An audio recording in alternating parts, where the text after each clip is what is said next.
क्या अन्याय के खिलाफ, महिला अपराध के मुद्दे पर हम अपनी आवाज तभी बुलंद करेंगे जब वो घटना किसी गैर बीजेपी शासित राज्य में हो। और जब बीजेपी शासित राज्य में कोई निर्मम क्रूर घटना होती है महिला अपराध को लेकर, तो हम चुप्पी साध लेते हैं। गोदी मीडिया उस पर बिल्कुल भी डिबेट नहीं करता है। कोलकाता में 31 साल की डॉक्टर के साथ जो हुआ, पूरा देश उससे हिला हुआ है। राज्य सरकार अपने स्तर पर काम कर रही है। मैंने अपने इस मंच पर लगातार अस्पताल प्रशासन, ममता बनर्जी सरकार, पुलिस पर सवाल किए हैं जो किए भी जाने चाहिए। मगर मैं आपसे सवाल पूछना चाहता हूं, इस मुद्दे पर क्या राजनीति करने का अधिकार है? भाजपा के समर्थक कह रहे हैं कि भाई कोलकाता में राष्ट्रपति शासन लगा देना चाहिए। और जो बीजेपी शासित राज्यों में हो रहा है उसका क्या? गोदी मीडिया उस पर प्राइम टाइम डिबेट क्यों नहीं करती? 3 घटनाएं और तीनों घटनाएं बीजेपी शासित राज्यों में हुई है। बिहार में 9वीं क्लास की एक लड़की के स्तन काट दिए जाते हैं। क्यों? क्योंकि गांव का एक दबंग उससे शादी करना चाहता था, उसे मौत के घाट उतार दिया गया है। उत्तराखंड में जो घटना हुई है वो बिल्कुल कोलकाता जैसी घटना है। उत्तराखंड में एक ड्रग एडिक्ट एक नर्स का बलात्कार करता है, उसके साथ लूटपाट करता है और फिर उसे मौत के घाट उतार देता है। कई दिनों बाद जाकर उसकी लाश मिलती है। और बीजेपी शासित उत्तर प्रदेश में एक 30 साल का मर्द 3 साल की मासूम के साथ बलात्कार करता है और फिर उसे नाले में फेंक देता है। ये 3 बड़ी घटनाएं हैं दोस्तों, मगर आप मजाल है इस घटना के बारे में कहीं पर भी सुनेंगे। मैं समझना चाहता हूं क्यों आज कोलकाता की घटना को लेकर हम सब आक्रोशित हैं। कल रात को all India institute of medical sciences ने यह विशाल मार्च निकाला। पूरे स्क्रीन पर देखिए दोस्तों, लोगों में आक्रोश ये सामने दिखाई दे रहा है। लोगों की असुरक्षा सामने दिखाई दे रही है और दिखनी भी चाहिए कि अगर अस्पताल के अंदर डॉक्टर सुरक्षित नहीं रहेंगे तो कौन सुरक्षित रहेगा? क्योंकि अस्पताल में कई लोग आते हैं इलाज करवाने के लिए और 31 साल की उस डॉक्टर के साथ एक दलाल ने यह सब अंजाम दिया और जो क्रूर तरीके से अंजाम दिया उससे पूरा देश हिल गया है। मगर मैं आपसे सवाल पूछना चाहता हूं, आपकी अंतरात्मा पर तब असर क्यों नहीं पड़ा जब भारतीय जनता पार्टी शासित राज्य उत्तर प्रदेश, उत्तराखंड और बिहार में यह घटनाएं सामने उभर कर आती हैं? उन तीनों घटनाओं की चर्चा करूंगा दोस्तों, मगर सबसे पहले मैं आपको बता दूं कोलकाता में जो हुआ है इस पर ऋतिक रोशन का भी बयान सामने उभर कर आया है। अंग्रेजी में दिया गया उनका बयान है, साथ ही साथ मैं उसका हिंदी में अनुवाद करता चलूंगा। ऋतिक कहते हैं, yes we need to evolve into a society where we all feel equally safe, but that is going to take decades. It's going to hopefully happen with sensitizing and empowering our sons and daughters. The next generations will be better. We will get there eventually. But what in the interim? Right now, justice would be to put a hard stop to such atrocities. And the only way to do this is a punishment so harsh that it scares the living daylights out of such perpetrators. That's what we need, perhaps. I stand with the victim's family in seeking justice for their daughter, and I stand with all the doctors that were attacked last night.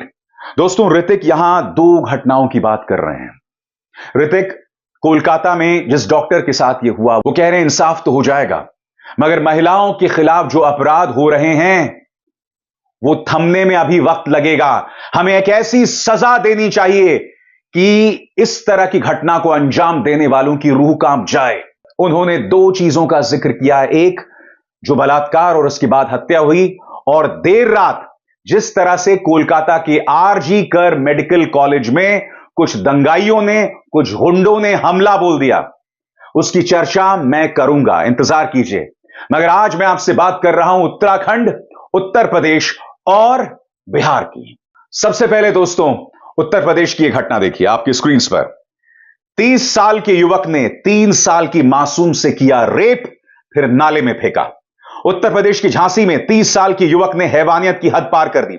उसने 3 साल की बच्ची के साथ rape और फिर उसे नाले में फेंक दिया। काफी खोजबीन के बाद पुलिस और परिजन ने एक बच्ची को एक नाले से बरामद किया। मैं आपसे सवाल पूछना चाहता हूं, उत्तर प्रदेश में भाजपा की सरकार है, इस घटना को आपने कहां कहां देखा? और मैं दावे के साथ कह सकता हूं घटना को अंजाम देने वाला मुसलमान नहीं होगा, क्योंकि अगर मुसलमान होता तब जाकर मीडिया उसकी चर्चा करता। मैं आपको 3 घटनाएं बता रहा हूं। एक जगह आरोपी का नाम धर्मेंद्र है, एक जगह संजय राय है, मगर इनकी जगह अगर इमरान गजनफर होता तो मैं दावे के साथ कह सकता हूं इस पर बवाल होता। आप उत्तर प्रदेश का यह अधिकारी जानते हैं, गजेंद्र सिंह। इसने 6 साल की मासूम के साथ दुष्कर्म किया और वो वहां नहीं रुका, उसने फिर एक बकरी के साथ रेप किया, बकरी के बच्चे के साथ। गजेंद्र की जगह गजनफर अली अब्बास होता तो कितना बवाल होता। यह उत्तर प्रदेश सरकार का एक अधिकारी है। कल्पना कीजिए यही घटना अगर पश्चिम बंगाल में हुई होती, पंजाब में हुई होती तो कितना बवाल हुआ होता। ये सवाल किए जाएंगे दोस्तों, हम इससे मुंह नहीं मोड़ सकते। भारतीय जनता पार्टी के पास बलात्कार जैसी घटनाओं पर बात करने का नैतिक अधिकार हर गुजरते दिन के साथ खत्म होता जा रहा है। आपके पास नैतिक अधिकार नहीं है जब आप बलात्कारी राम रहीम को पैरोल पर रिहा करते हैं, फरलॉ पर रिहा करते हैं और बार बार करते हैं। जब प्रधानमंत्री नरेंद्र मोदी प्रज्वल रवन्ना के लिए वोट मांगते हैं, जब आपकी पॉलिटिकल पार्टी में कुलदीप सिंह सेंगर जैसे लोग हैं, माफ कीजिएगा, आपके पास कोई नैतिक अधिकार नहीं है। मगर मैं आपके सामने उत्तराखंड की घटना पेश करना चाहता हूं दोस्तों। इसमें भी कोलकाता वाली घटना जैसी निर्ममता है, मगर आप कहीं पर भी कोई शोर नहीं सुनेंगे, कोई प्राइम टाइम डिबेट्स नहीं देखेंगे। क्यों? क्योंकि उत्तराखंड में बीजेपी की सरकार है। अब महिलाओं के खिलाफ जो अपराध होंगे, क्या हम शर्तों के साथ उस पर अपनी प्रतिक्रिया देंगे? क्यों? मैं समझना चाहता हूं उत्तराखंड की घटना क्या हुई। आपकी स्क्रीन पर उत्तराखंड के रुद्रपुर की नर्स के साथ आरोपी ने रेप किया और फिर उसका गला घोंट दिया। पुलिस ने आरोपी को गिरफ्तार कर लिया है। आरोपी ने नर्स के साथ लूटपाट भी की थी। उत्तराखंड के रुद्रपुर में 33 वर्षीय नर्स के साथ रेप और हत्या के मामले में पुलिस ने एक संदिग्ध को गिरफ्तार किया है। पीड़िता उधम सिंह नगर के रुद्रपुर में एक निजी अस्पताल में नर्स के रूप पर काम करती थी। वो अपनी 11 साल की बेटी के साथ बिलासपुर कॉलोनी में रहती थी। वो 30 जुलाई को लापता हो गई, जिसके बाद उसकी बहन ने 31 जुलाई को रुद्रपुर पुलिस स्टेशन में गुमशुदगी की रिपोर्ट दर्ज कराई। यह मामला कितना मार्मिक है ना। वो अपनी 11 साल की बेटी के साथ रहती थी, अब उसकी मां जिंदा नहीं है। आप कल्पना कर सकते हैं उस 11 साल की बच्ची का क्या भविष्य है।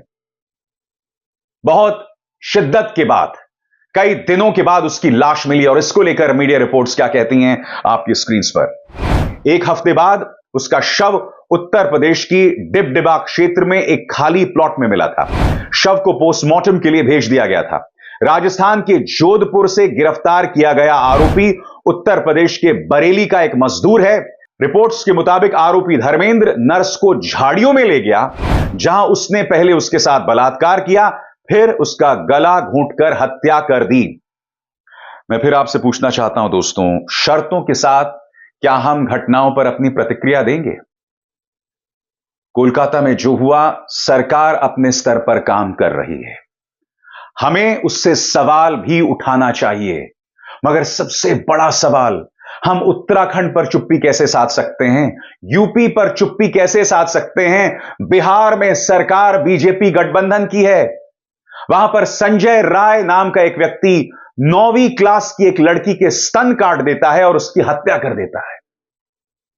खौफ और सिहरन पैदा करने वाली घटना।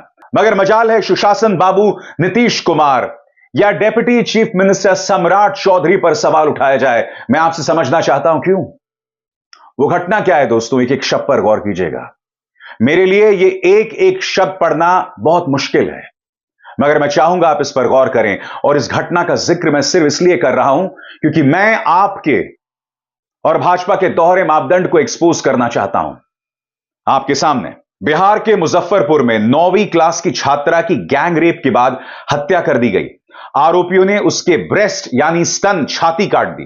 प्राइवेट पार्ट पर भी चाकू से हमला किया। सोमवार को उसका शव अर्धनग्न हालत में पोखर में मिला। उसके मुंह पर कपड़ा बंधा था। अगल बगल मांस के चीथड़े और खून के धब्बे पड़े थे। पीड़ित छात्रा के परिवार का कहना है कि रविवार की रात 5 लोग घर से बेटी को उठाकर ले गए। उन्होंने कहा कि तुम्हारी बेटी के साथ रेप करेंगे। छात्रा की मां ने थाने में लिखित शिकायत की थी। प्राथमिकी दर्ज कर ली गई है, जिसमें गांव के संजय राय, जिसकी उम्र 41 साल है, उसके समेत 5 अज्ञात लोगों को आरोपी बनाया गया है।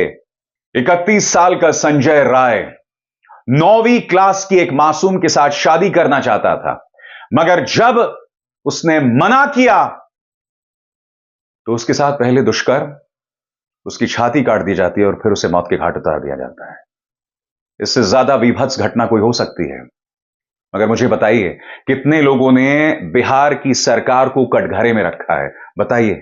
आज कोलकाता में 31 साल की उस डॉक्टर के साथ जो हुआ वो एक बहुत बड़ा आंदोलन हो गया है। देश भर में डॉक्टर्स इस तरह के प्रदर्शन कर रहे हैं। मगर मैं आपसे एक सवाल पूछना चाहता हूं, 11 साल की मासूम की जो मां थी, 33 साल की नर्स, उत्तराखंड की वो नर्स, उसके लिए डॉक्टर्स कब सड़क पर उतरेंगे? क्या सड़क पर उतरने के लिए आपको भारतीय जनता पार्टी की इजाजत चाहिए? बताइए, कितने लोगों ने उत्तराखंड में उस नर्स के लिए आंदोलन किया है? कितने लोग सड़क पर उतरे हैं? मैं आपसे पूछना चाहता हूं। और सबसे शर्मनाक बात है, कोलकाता में प्रदर्शनकारियों पर हमला कर दिया जाता है। आरजी मेडिकल कॉलेज में हमला कर दिया जाता है। कायदे से इसकी चर्चा मुझे कल करनी चाहिए थी, मगर जो बृहस्पतिवार रात हुआ वो बहुत ही शर्मनाक था। दोस्तों, यह नजारा देखिए। इस नजारे में बाकायदा पुलिस की बैरिकेडिंग पर हमला किया जा रहा है। पुलिस पर हमला किया जा रहा है। प्रदर्शनकारी जहां पर आंदोलन कर रहे थे, सत्याग्रह कर रहे थे, उस पर हमला किया गया। और यहां पर हमला करने वालों के फ्लैग्स को आप देख सकते हैं। इन फ्लैग्स में वामपंथी संगठन एसएफआई के फ्लैग्स दिखाई दे रहे हैं। मैं चाहता हूं कि पुलिस इसकी जांच करे। क्या इस हमले के पीछे वामपंथियों का हाथ था, भारतीय जनता पार्टी से जुड़े संगठनों का हाथ था, या फिर कहीं टीएमसी का हाथ तो नहीं था? मैं आपसे सवाल पूछना चाहता हूं, आरजी मेडिकल कॉलेज पर इस हमले करने के पीछे की वजह क्या है? आप में आक्रोश हो सकता है, मगर आप अस्पताल की संपत्ति को नुकसान पहुंचाएंगे। आप उन डॉक्टर्स पर हमला करेंगे जो आंदोलन कर रहे हैं, जो प्रदर्शन कर रहे हैं। ममता बनर्जी ने इस पर बयान जारी किया है, जो आपकी स्क्रीन पर है। पश्चिम बंगाल की मुख्यमंत्री ममता बनर्जी ने कहा, जहां तक मुझे जानकारी मिली है, मैं छात्रों को दोष नहीं दूंगी। वाम और राम एकत्र होकर यह कर रहे हैं। घटना बहुत दुर्भाग्यपूर्ण है। हम अभी भी कहते हैं कि फांसी होनी चाहिए। हमने सारे दस्तावेज दे दिए हैं। जो भी लीक हो रहा है, जब तक हमारी पुलिस जांच कर रही थी तब तक कुछ भी लीक नहीं हुआ। मेरे और बंगाल के लोगों की संवेदनाएं पीड़ित परिवार के साथ हैं। यह बहुत बड़ा अपराध है। इसकी एकमात्र सजा फांसी है। अगर अपराधी को फांसी होगी तभी लोगों को इससे सबक मिलेगा, लेकिन किसी निर्दोष को सजा नहीं मिलनी चाहिए। यह वो आरोपी है, वो दरिंदा है जिस पर आरोप लगा है 31 साल की डॉक्टर के साथ दुष्कर्म, क्रूर दुष्कर्म और फिर उसकी क्रूर हत्या करने का। यह वो शख्स है दोस्तों। मगर यहां मुद्दा ममता बनर्जी का नहीं है। मुद्दा आज यह है कि जब महिलाओं के खिलाफ अपराध होते हैं तो हमारी अंतरात्मा तब जागती है जब हम यह देखते हैं कि अपराधी का धर्म क्या है, जब हम यह देखते हैं कि किस राज्य में यह घटना हुई है। वरना आप मुझे बताइए, बिहार में जो हुआ, दोस्तों, जो घटना कोलकाता के मेडिकल कॉलेज में हुई वो हमारे सामने नहीं हुई, मगर बिहार के अंदर एक दबंग संजय राय, 31 साल का दबंग, एक गांव में घुसता है, एक घर में घुसता है और 9वीं क्लास में पढ़ने वाली उनकी मासूम को उठाकर ले जाता है। यह सब परिवार की आंखों के सामने हुआ। कितनी विभत्स, कितनी क्रूर घटना थी। मगर मजाल है इस पर कोई चर्चा कर रहा है, मजाल है इस पर कोई प्राइम टाइम डिबेट हो रहा है। मैं आपसे सवाल पूछना चाहता हूं, क्यों? आखिर क्या वजह है कि इसकी चर्चा नहीं की जा रही? आखिर क्या वजह है कि उत्तराखंड की नर्स जिसके साथ दुष्कर्म और फिर हत्या कर दी गई, उस पर कोई भी मार्च नहीं निकाल रहा? आखिर क्या वजह है कि उत्तर प्रदेश के अंदर जिस 30 साल के आदमी ने 3 साल की मासूम के साथ दुष्कर्म और फिर उसे नाले में फेंक दिया, उसके खिलाफ क्यों नहीं है लोग सड़कों पर? शर्तों के साथ हम महिला अपराधों पर जमीन पर नहीं उतर सकते दोस्तों। हमारा आक्रोश इस बात पर निर्भर नहीं कर सकता कि यह घटना किस राज्य में हुई है। नहीं, जब तक हम शर्तों के साथ अपराधों पर प्रतिक्रिया देंगे तब तक हम इन अपराधों पर लगाम नहीं लगा सकते।